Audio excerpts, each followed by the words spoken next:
পশ্চিম মেদিনীপুরের ঘাটাল লোকসভা কেন্দ্রে অভিনেতা দীপক অধিকারী তথা দেব এর তৃণমূল সমর্থক কর্মীরা একযোগে লোকসভা নির্বাচনে বিপুল ভোটে জয়লাভের কারণে বিজয় উৎসব পালন করা হয়।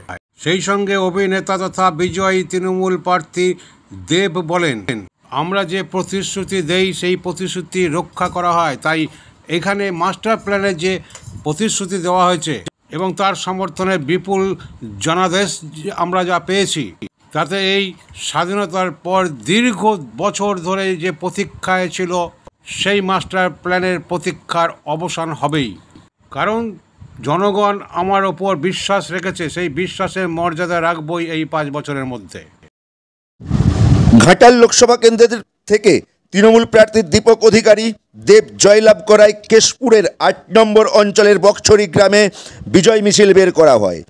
আজ বক্সছড়ি তৃণমূল কার্যালয় থেকে এই মিছিলটি বের হয়। বক্সছড়ির বিভিন্ন গ্রামে পরিক্রমা করে এই মিছিল। উপস্থিত ছিলেন কেশপুর 8 নম্বর অঞ্চলের টিএমসির নেতৃবৃন্দ। আমি পশ্চিম মেদিনীপুর থেকে চঞ্চল সিদ্ধান্ত, এখন নজর।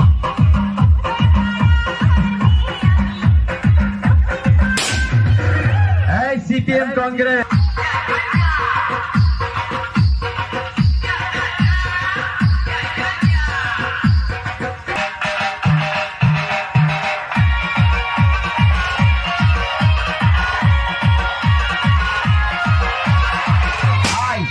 নিজের অভিনয় লড়তে আয়